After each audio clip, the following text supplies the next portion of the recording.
Ammar, is this Spice FM that we're on? What? Is it Spice FM that we're on?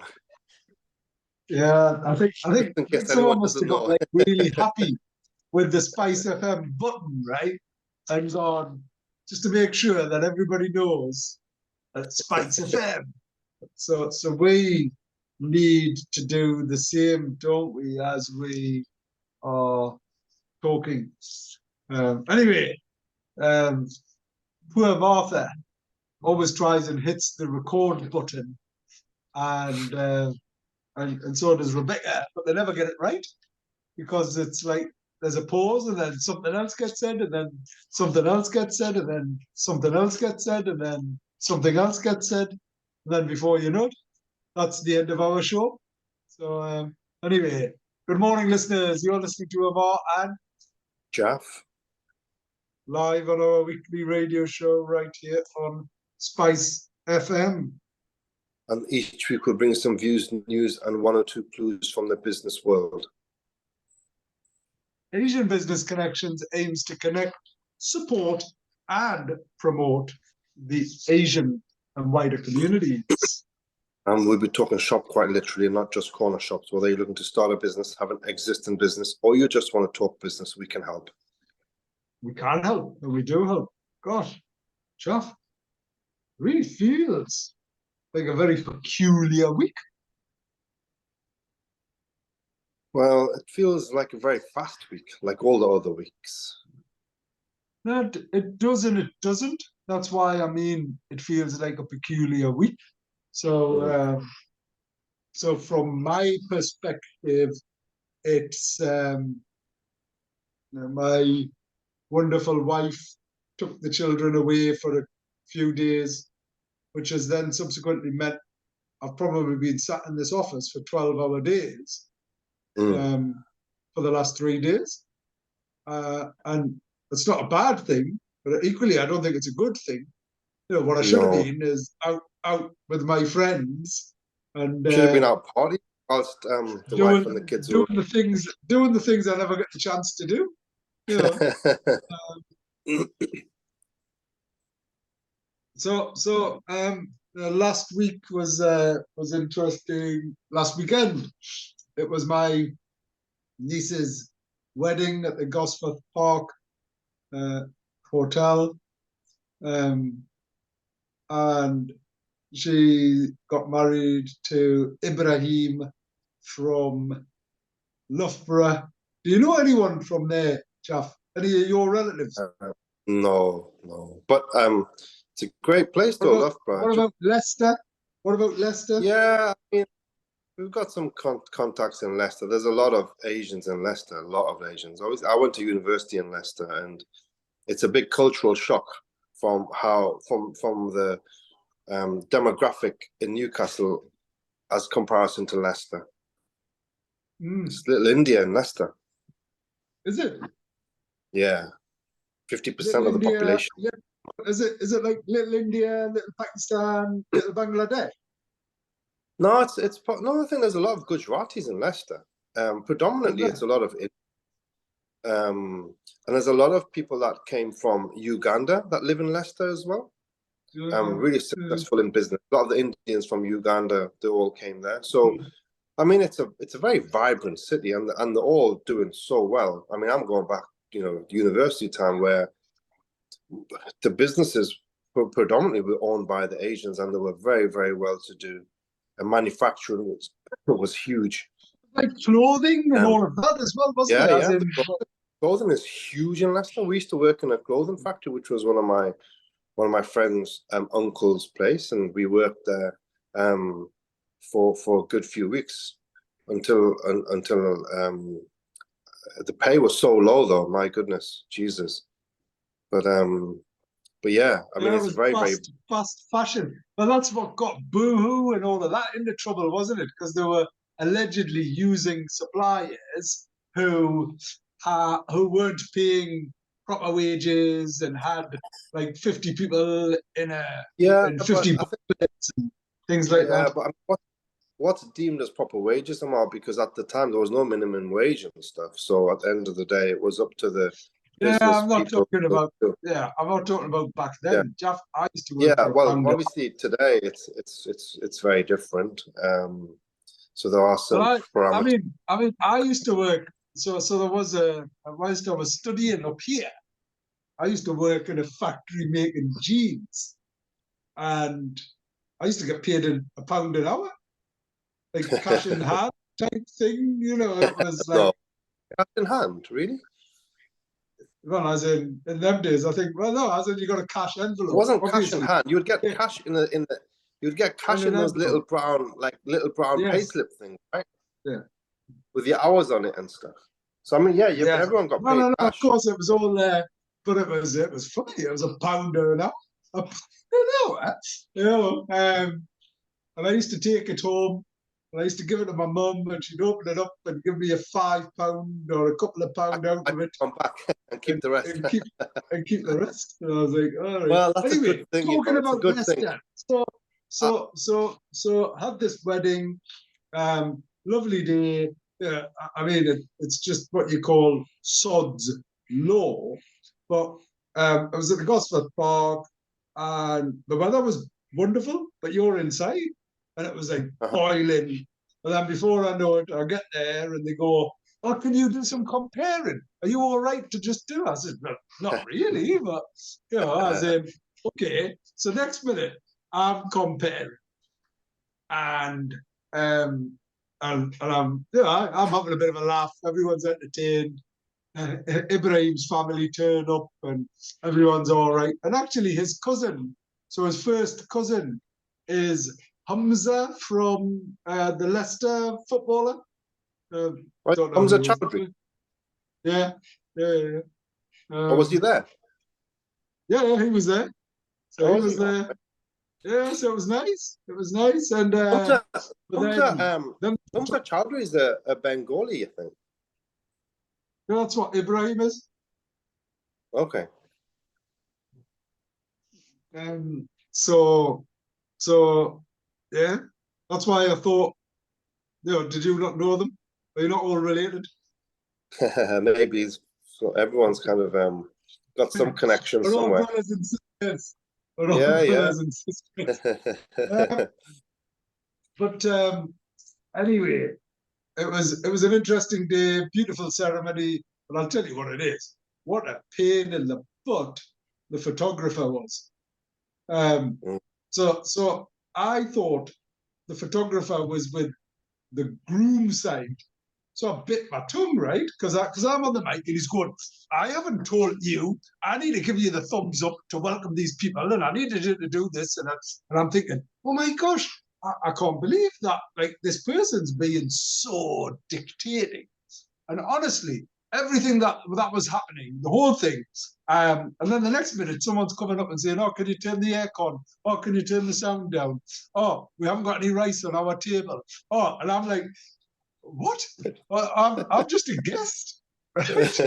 But this photographer, it gets like worse, and he's just being so like rude.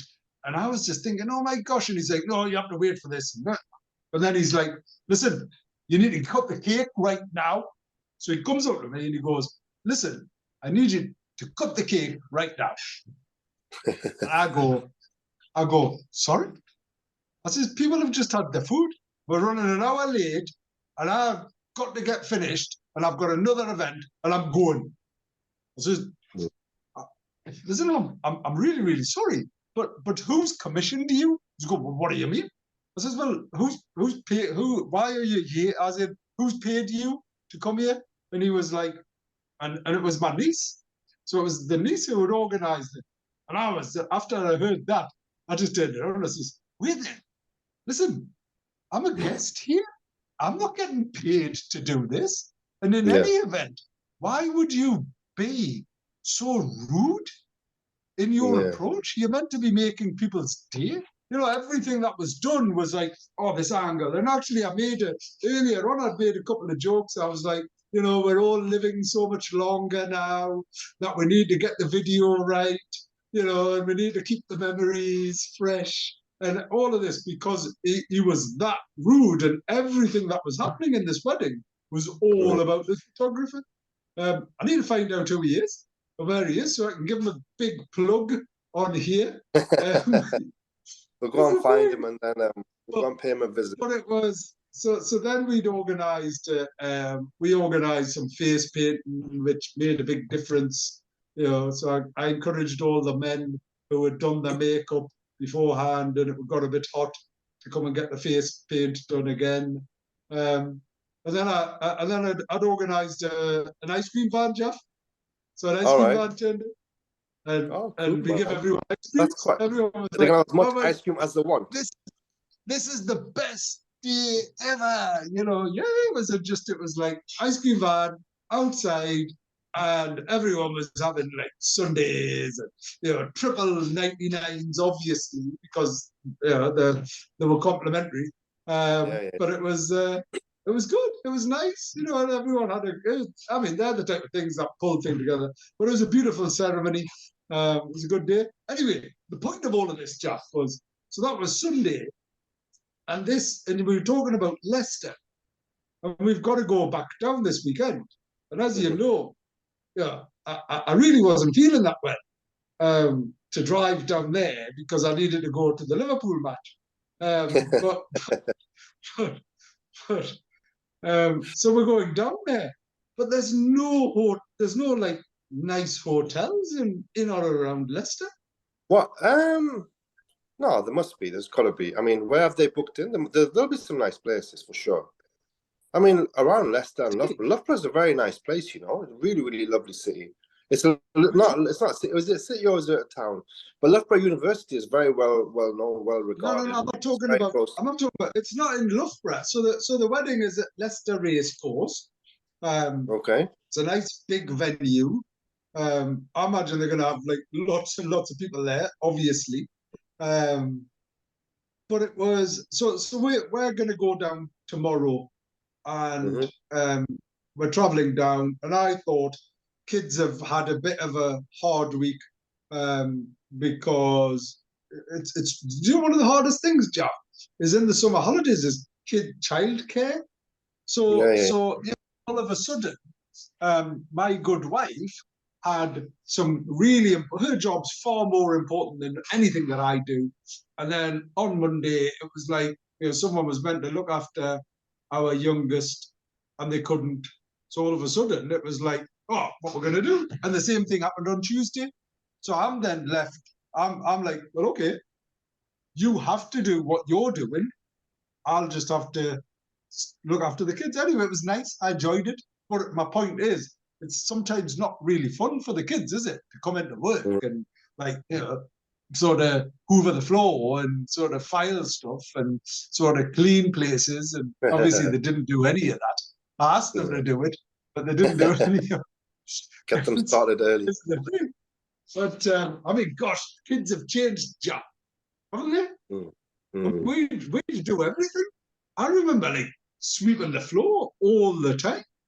You Of know, as in, course. we didn't have anybody else to do it. Mum was sat there on a sewing machine, and all of the Yeah. bits and pieces. Honestly, it was like that high on our Yeah, yeah. floor. The fluff. You couldn't The see the fluff. carpet, Yeah, yeah, right? yeah. Yeah. You couldn't see the carpet in our house. And for some people, you'd go, that's abhorrent, that's disgusting. But mum was just sat there cutting, stitching, making clothes, like 80 nowadays. So for as early as I can remember, we didn't have a Hoover. You know, I'd be on my hands and knees sweeping all of this, and there'd probably be like a pile of like stuff from one end of the room to the other. I think at one point we might have upgraded to one of those things that you pushed along with a couple of wheels on either side that like picked up stuff. Can you remember them? Can you remember Yeah, those yeah, things? yeah. But they would never pick up the big stuff. Yeah, and they Anyway, would break down quite easily. well, they weren't electric. They were just mechanical, weren't they? Yeah, Anyway, yeah. so coming back to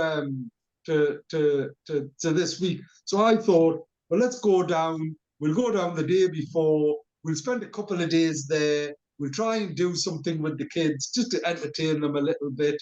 Um, Let me look, and I've spoken. I must have spent, because I've got so much time to do this type of nonsense, right? I must have spent a couple of hours at least sort of having conversations, having a look online, doing whatever, because the wife and I, she was like, oh, I'll have a look. I was like, no, no, no, don't worry, I'll do.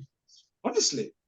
And everyone looked, there was like, I mean, the hotels in Leicester, you've got your sort of, we wanted to go somewhere with a pool or somewhere like that so the kids can have a swim and just do something, it's a very long drive. It's like whatever.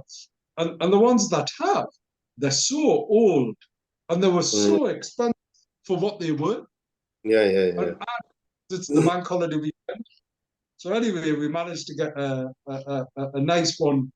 I'm hoping it's a nice one in Melton Mowbray. So it's Oh about yeah. 40 minutes outside of Leicester. It's like 200-acre type place. So we're going to go down there tomorrow. And we were going to stay for a couple of nights. They've only got availability for one night. So we thought we'd come back up after the wedding on the Sunday. Yeah. Because we were going to then stay somewhere in York and go to like Flamingo Land on Monday or Lightwater Valley.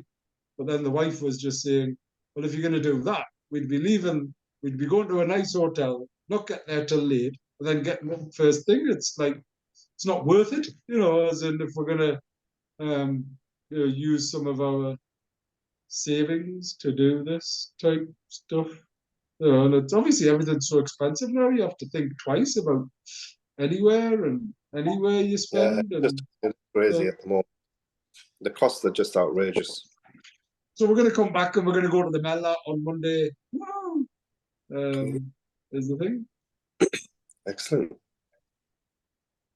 What about you, Jeff? Tell me about your week. Do you know what? I had a really interesting week last week. So talking about football, after the first game of the season, the home game, which was against Aston Villa, Saturday, whatever it was. Yeah. What was it? 5 o'clock kickoff, I think. So on the Sunday, we'd arranged to go away to London for a couple of days, and sat on the train 10 a.m. in the morning, and the train's about to just about to leave. A couple of minutes before 10 o'clock, there was a couple of seats empty just adjacent to where you got the table for 4 and then you got the table for 2 next to the 4 across the aisle. Those 2 seats were free, and as it was about to pull off, a lady comes and sits on the seat, and guess who it was? Amanda Staveley. What? Amanda Staveley. Yeah. Was it? So she was just sat there, and honestly, she was like, oh my God, everyone thought that I was like out of it last night. And I said, well, the whole city was. So, it was like so nice to actually sit with her. There was no security, no one around. She had one assistant that was sat next to her, who was an older lady who would do all of her, because, when you got so many things going on, you need maybe that was her PA. And there was another young boy who didn't have a seat next to her, who was part of the group and managed to sit the whole journey, a carriage with Amanda on a Sunday morning, and got the opportunity to talk to her, exchange cards. Interestingly, Ammar, I had my Newcastle United top in my rucksack, because I just thought to myself, actually, if I go to the gym, because I'm going out of town, if I go to the gym, it's nice to show that, yes, I'm going to represent the city, nice to show where I'm from. It's like our identity, show it off to the rest of the world. So that's why I keep it. And I had it, and then I got it out, and I said, oh, look, I keep my, she said, oh my God, I love it. So I managed to get my top signed from her. So it was really nice. Nice afternoon. It made my day. And then, she just casually walked around to the taxi rank by herself, with this PA lady, and jumped while she was behind us, jumped into a taxi, and then went off to her London mansion. And I think I overheard her talking because I was trying to kind of listen in. Oh, is she signing any players? You know what they're talking about. So, I heard the name Darren Eales a couple of times. It's the chief executive officer. But beyond that, I think she walked up a couple of times. Maybe it's like, for the real sensitive things. So I better go into a corner so that no one, so I can't reveal that I'm about to kind of sign Lewis Hall, which they did. So I think, so he plays for Chelsea, a young boy, 18 years old. So I think I overheard her saying that, oh yeah, I'm going to go home, get showered up, and then get off to the match straight away. So she was going to the Chelsea Man U game, which was on the Sunday. So, and then a couple of days later, we signed young Lewis Hall. So that was kind of really, really interesting, along with watching the Amazon Prime We Are Newcastle United. I don't know if you've had a chance to see that or not, because it's out on Prime. No, we were abroad when the premiere happened, otherwise we would have been along to it. But but no, I haven't. Why is it worth watching? Yeah, absolutely, it is 100% because it talks a lot. What shirt have you got, Jeff? I've got both of them. The home kit, the black and white. I've actually asked Joe Willock to get me one, so I'm waiting for him to give me his one. So why is there not one? Well, because he's a kind of would I say a friend? I mean, he comes into the restaurant quite a lot, so I'm kind of quite pally with him. And I said, oh, look, can you get me one of your tops? Because I'd like to wear it to the matches. He said, yeah, of course. He said, so I'm going to get you one. So I've got the other two. I love the blue one. The blue one's really cool. And then you got the green one. And then obviously you got the black and white one. I think, why have you not got a black and white one? Or you have? I've got an old black and white one, but not the new black and white one. Why has no one got the new black and white? Yeah, I think they have. They have. You can give. Of course, that's going to be. Sorry, I was just trying to. Why did you ask him instead of just buying your own? Because it's his top. All right, you want him to give you his top. Yeah, it's his top, isn't it? And I get him to sign it and everything. I think I like the green one, you see, and I like the and you're right, I like the blue one. The blue ones. But which one did you have in your bag? The blue ones have all. Well, we bought I went into the shop, Ammar. I had to buy 3 tops for my 2 brothers. That's 6 tops. I bought 2 tops for me, 7, 8 tops. I had to get a top for just now, a top for my sis. I mean, I ended up spending 700 quid. Why didn't you just go like to China or whatever? No, we want to give the money to I think it's nice to support the club, and I think it's nice to obviously. I hate anybody who wears anything that isn't real. I think it's really important to get the authentic product. It's not fair on anybody. Imagine someone going to my and eating similar dishes and expecting high quality, right? Of course, we have to. At the end of the day, we're supporters, and we want to support the club. The club's doing great things. They're doing everything in the right way, and if we can contribute and support the club to build a revenue to be able to spend it on infrastructure, more players, then I think that the supporters are right behind what the club owners are doing. Good. Yeah, I was just so I need to get a black and white one. I need to get my son one as well. Apparently, the woman's shirt is sold out. You can't get the woman's black and white one. That's how popular it is. I mean, I think based on the tops, obviously Castor, the company that obviously is in charge and they've got the partnership with, they just haven't stocked up well enough. But you know that next year there's been a new deal that's been done with Adidas. Yeah. So that's kind of, they haven't made an official firm announcement yet because it was leaked on the Amazon Prime video. So someone's obviously leaked it and it's all over YouTube. But when that happens, that's going to be a real big thing. But then they are a proper organization, and they'll probably have like 100,000 shirts ready for the day of the launch, and they'll be all stocked up in the factories ready to go. And even if no matter how big the queues are, they'll have them in place. So Amazon will. Amazon will. No, that's and for next season. Moving on to next Yeah. season when Adidas take over. So Man United have done a deal with Adidas for 10 years, and they're getting paid £900 million, 90 million pounds a season. Who are? Man United, their partnership with Adidas is worth 900 million. And Newcastle's partnership, they That's haven't how announced. that's how much they sell per year then. No, Is no, that no. how popular? That's how much Adidas are paying Manchester United for their sponsorship of Adidas. And I'm assuming the sales 900 support million. over 10 years, 90 million pounds a year. So if you imagine, though, that sounds like a lot of money.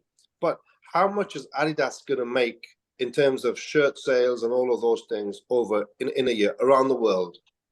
No, but that was my Oh, point. As in, obviously, from a Man U perspective, they must have sufficient supporters to justify of course. that. They're Do they? not just UK, Ammar, it's around the world. Yeah, no, I get that. I realize that. So I think even if a deal is worth like 500 million, it's still 50 million pounds a season, which is a lot of money. Well, it's interesting to see how much like Seller had paid for their sponsorship and things like Yeah, that. And 25 million pounds a year they paid. yeah.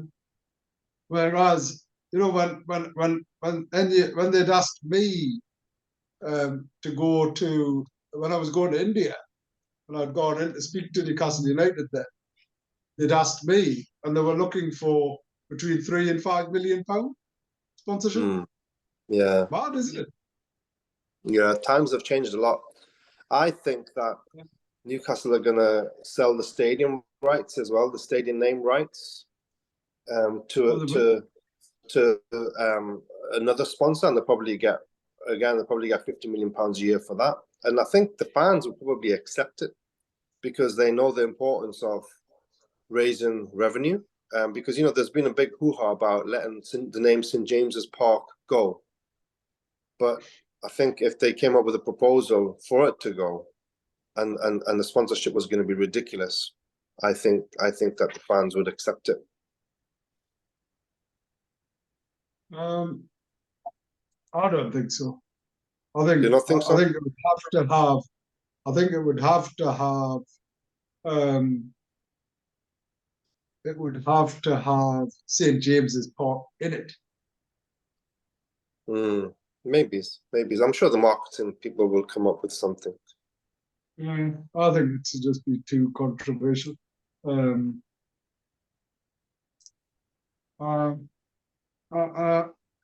anyway, so football, your experience of that, I think that's fantastic. Well done. I think that's a really big deal. So Yeah. is she coming in for some food then? Well, I've invited her. I gave my number and stuff, and she didn't know about the restaurant. But I said to her that, "Oh, Amanda, I can remember when Mike Ashley took you out to this, terrible curry house." And I was thinking, "Oh my God, I can't believe he's taken our Amanda." Then she was like laughing. "Oh, do you remember that?" And I said, "Yeah, of course I remember," because I was sat there thinking that Amanda deserves better curry than this. And so she said she's gonna come with her husband and Ruben and stuff. So yeah, let's see. Good. That's nice. Okay, so I mean, other things that were going on. Jalf had gone along to the Mandir, the Hindu temple on Monday, to celebrate Raksha Bandhan, where the sisters tie around a brother's wrist a Raksha. It's like a blessing, and they also do it to the armed forces. And I went along in uniform. I was invited. It was last minute, but what a beautiful ceremony! And it was funny because I was talking to Amit or Sandeep and saying, I remember the first time I went to the Mandir. I think I got picked up and thrown out by the scruff of my collar because I wasn't from that religion, and it was like a terrible experience. And how times have changed, and how inclusive these places and spaces are. So that was really nice. And then the whole week, has been focused on the trade center at the airport, developing that, getting it ready with a view to launching it in at the end of September. So that's coming on and quite exciting. And outside of that, met with Jabir Ahmed, and talking about international trade because he works there, and so it's been a really, really busy week. I'm actually going to go met with Ali and caught up with him, and I'm about to go to South Shields Mosque for All right. Juma prayer. All right. Great. Because there's quite a big population there from Yeah. the Middle East and Saudi and things like that. So, and then there's a restaurant there from the Middle East called Sheba, where I've been invited, this afternoon. All So, Is that the mosque where Muhammad Ali went to, Ammar? Sorry? Because I think is that the mosque that Muhammad Ali went to? Yeah, so my dad, because if you remember, they didn't host him in Newcastle at the time. They hosted him at South Shield. So yeah, that was the mosque that we'd gone through. Cool. So anyway, so it's a very cultural and religious and celebratory week this week. Headlines wise, we were meant to have Mark Patton on our show, and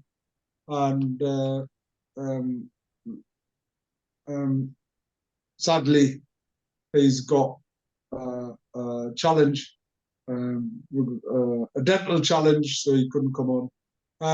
Other things, have you been following the news much, Jaff? Not really. I don't follow the mainstream news, so I wouldn't really know. Why? Well, you must have heard about this. Must have heard about this nurse, Letby.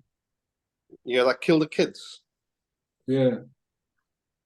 Yeah, I've heard about that, which is absolutely terrible. It's just, I mean, when the first death happens, why would you not look into it there and then to stop anything future happening, as opposed to it become like a serial killer situation? Yeah, I mean, look, hindsight's a great foresight, isn't it? We don't know what we don't know. And on one hand, and clearly there'll be an element of convincing. It's a person, isn't it? It's like a person who's responsible for the most innocent of humanity that ever exists. How could you ever think or imagine that somebody in that role could do something like that? And equally, if you work in that environment, it's like, well, anyway, I don't know. And it's easy to look at things in the past and sort of go, well, this should happen and that should happen. Of course, that when you look at things black and white, they seem black and white. But if you're in the middle of something, as in, I don't know. It's dead easy to point fingers. It sounds like certain people did fail.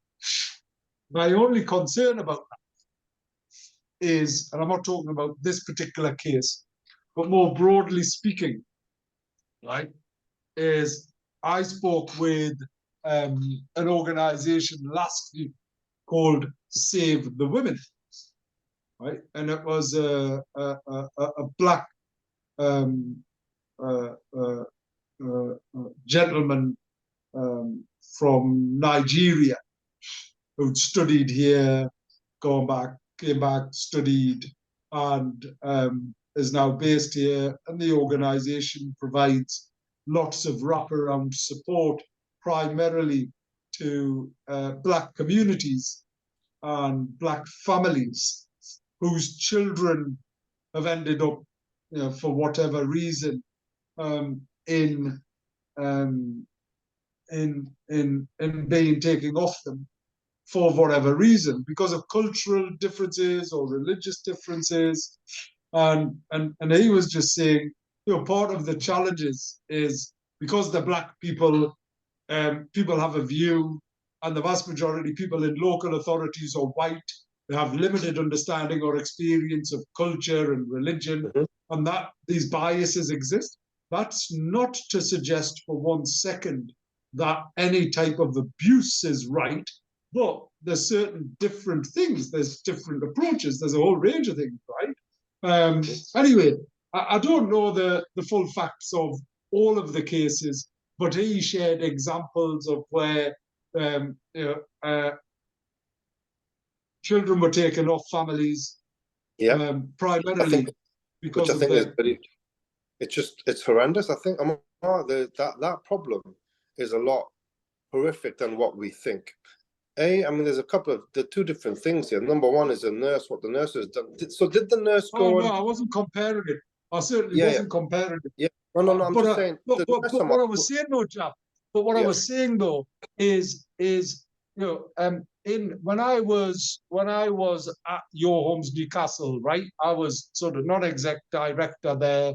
Um, I was chair of a variety of boards, and as part of our training and part of our governance and part of our, there was an example of a young baby. I can't remember if it was baby P or anyway. There was an example of a young a black baby whose mother had abused her, and social services had gone and they didn't do enough, and the baby subsequently died, and it was horrific, right? So that was an example, and they used that where as a training type of, as a, you need to be careful as social housing providers, we have a responsibility.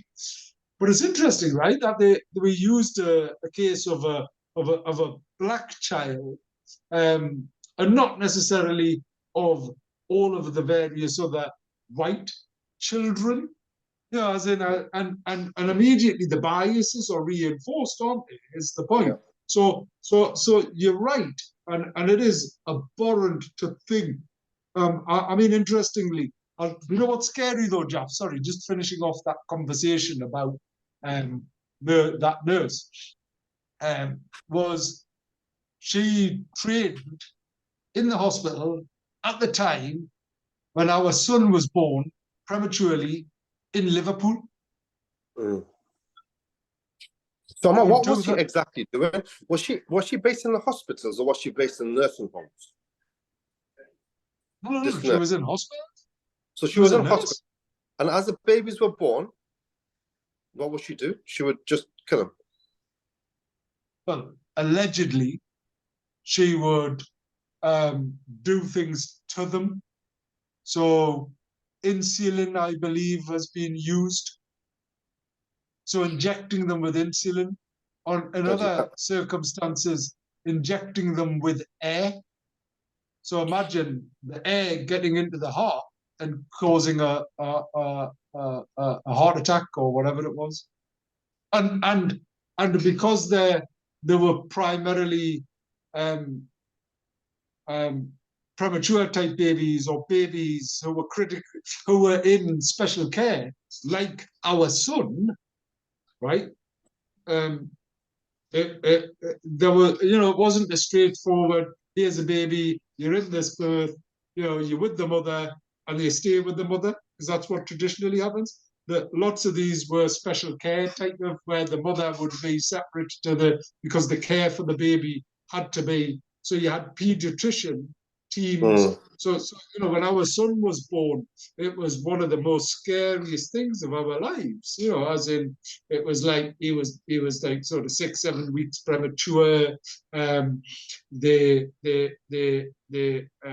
It was a forced birth, and they delivered him and whisked him off.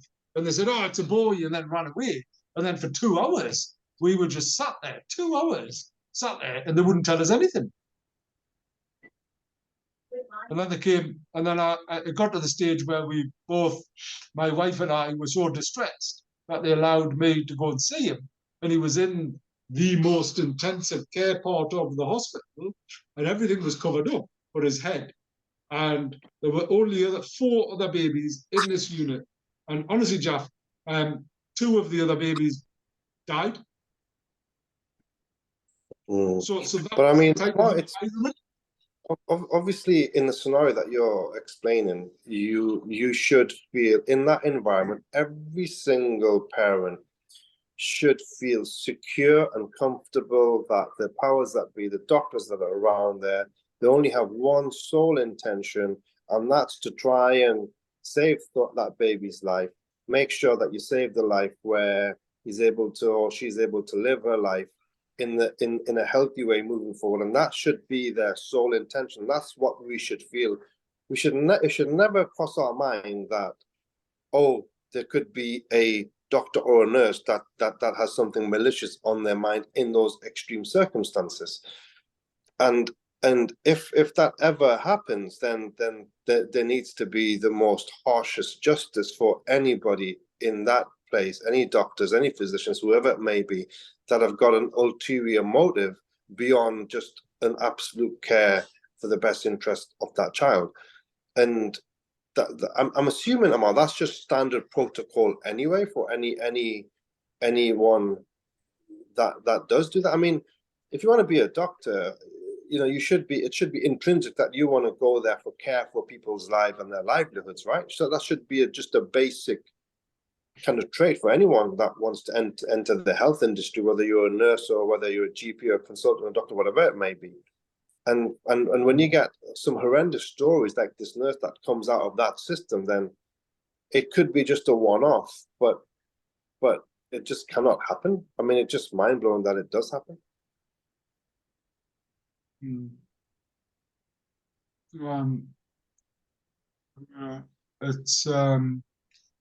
It's scary, and it's sad, and it's shocking. I mean, gosh, we're just spectators in all of this. But the fact that she's alleged to have, murdered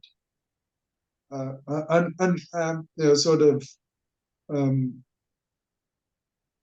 7 babies and then attempting to kill 6 more, the likelihood is there's probably a lot more than that that we don't know about. Yeah.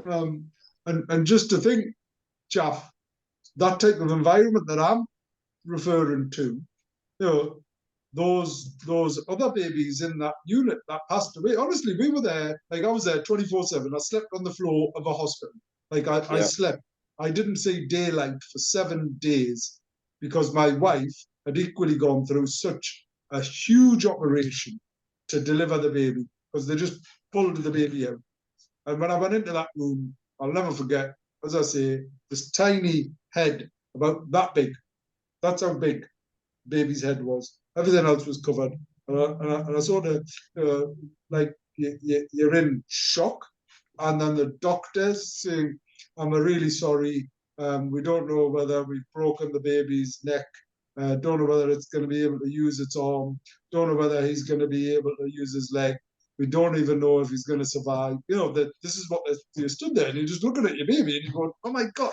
And then there's other babies, and then the other parents, because my wife was like being looked after by the obstetrician team, the female team, baby pediatrician. I just spent like 50% of my time between the two.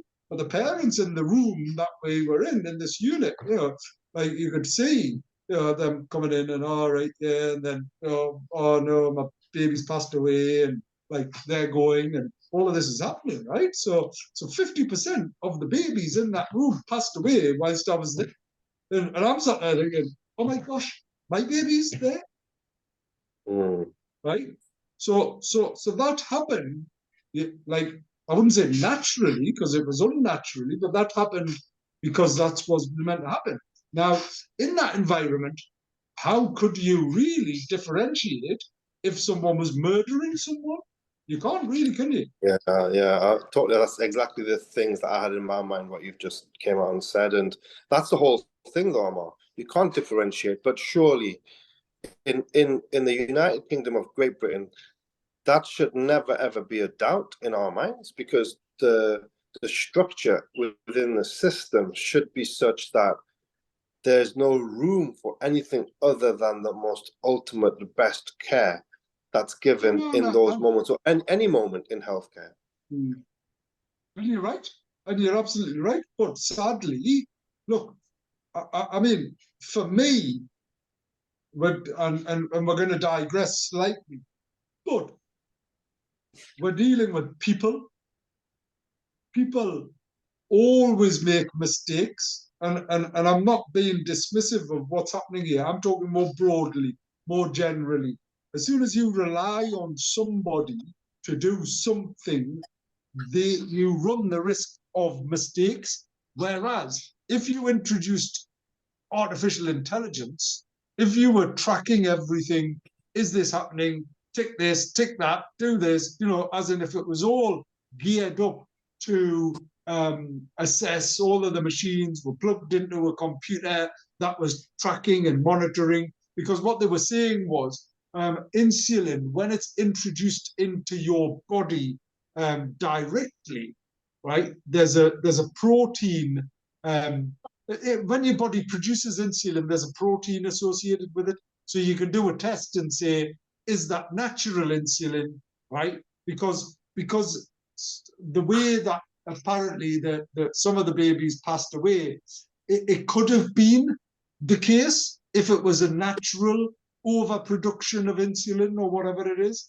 But when insulin's introduced by syringe, as in unnaturally into the body, this protein marker doesn't exist. So you could do quite a good, easy test. All I'm saying is now that we know what we know, if we're monitoring and we're allowing the monitoring, even right now, there's examples of, I was listening to a doctor whose father, and because we're mixing up some of this conversation wrongly, but around race and biases that exist, right?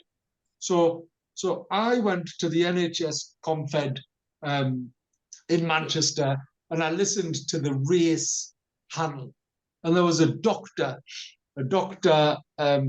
Saida, I'm sure of it, is what she was. Um, um, um, and the story was of a Pakistani doctor whose father had been taken into hospital, and she wasn't allowed to see him, and his care and treatment was abhorrent. They weren't doing his regular checks, and he'd deteriorated, and he wrote lots of notes and there was two Mohammeds on the ward, but because there was two Mohammeds, whenever they called, they'd be given the wrong information. That's outrageous. That is outrageous. Imagine if there was two Davids on the ward, right? Or if there was two Johns or two Sarahs or two whatever. Imagine that, right? But because there was two Mohammeds on the ward, and to the point, Jaff, right, that the father had deteriorated to such a degree because he wasn't given the care, and they didn't do the monitoring, and they didn't do the checking, and they didn't do, because of it's all respiratory, it's all breathing and everything else, right? And she tells this story. It's an amazing way. It's so poignant and passionate, and it's so terribly sad. But at the end of the day, right, so they weren't allowed to see them, and they then he was passing away, and what they'd done was they actually you were allowed to video, like you were allowed to do a video call, and they'd done a video call with the other person's family, Yeah, and that's when they realize, hold on. And he's going, no, this isn't my family, this isn't my family. And they put it down to him being delirious. Yeah. And it wasn't until the other family said, that's not our father. Yeah. Yeah. It's shocking, How isn't it? sad is that?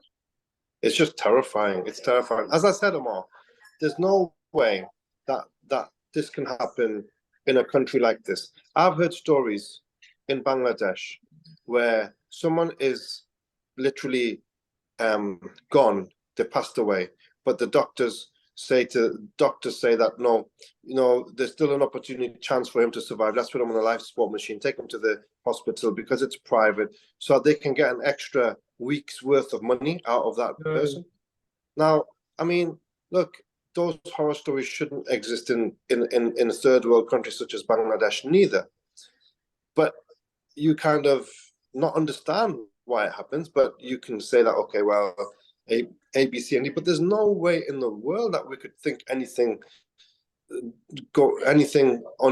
on those lines here in the UK, because it can never should never ever happen. And that's when you would have to get all the might that you have as a government to ensure that when it comes to that everything is done as it should be done.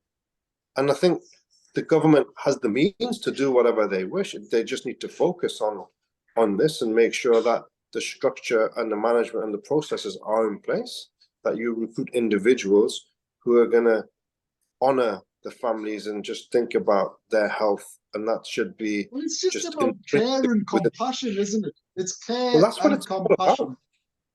But that's what our health. We've digressed a little bit. Jalf is what we have, and I think it's very important and topical. We're coming on back to our positive. So we're just sharing our own views. Everybody has their own. Generally and genuinely, we have the best healthcare system in the world. There's no question about it. We're the only healthcare system where you get its point of care. So you go in, you mentioned Bangladesh, you would have to go and pay for it. There is nowhere else in the world you can just turn up and get cared for. Yes, it's not perfect, but nowhere is and no one is. In the main, we should be very proud, and I'm actually really grateful for all of the work the vast majority do. I mean, sadly, at least 75% of ethnic minority doctors experienced racism more than once in the last 2 years, according to the chair of the British Medical Association, right? Yeah, I think. So that's quite sad. But anyway, coming on to the positive elements. So we've got the ABC celebration coming up, and we want to recognise and showcase the doctors that exist, and the nurses, and the matrons, and the porters, and everybody in anywhere. So dentists, GPs, pharmacists, we want to shine a light. If there's 75% of ethnic minorities experiencing racism, well, then we want 100% to be putting their head and going, I'm making a difference, and we celebrate them at the ABC Awards. So I've got the chief exec of the NHS coming, speaking, Sam Allen, Northeastern North Cumbria. She's going to come and talk. So, I mean, imagine the chief exec giving you an award and recognizing the importance of inclusion, right? Is that not really a big deal? Amazing, man. It's a huge deal. And we've got like all of our regulars. So Anne-Marie Trevelyan, minister. We've got like so many ministers, MPs. We've got the Indian, Pakistani, and we're reaching out to the Bangladeshi high commissions. They're all going to be in the same room. Imagine that. That'd be good. They can maybe sit and do some of the political stuff as well, as they would do anyway. Well, no, they wouldn't, and they don't normally, unless it's a organized. We've got like Turkey and various others. Anyway, it sounds as if our time's up earlier than normal. Are you around on Monday, Jalf? Yes, I am. All right. So we can go to the Mela together, can't we? Yeah, let's do it. Um, okay, well, enjoy the match on Sunday. Yeah, I'll and not be there. have a nice Obviously. weekend in the Midlands. It's a Yeah, great part of the world. You'll feel right in yeah. place. Right, we're I'll going to feel I'll right at pass you home. regards. I'll pass you regards on. All right. Until next week, it's goodbye from me. Right, goodbye from me.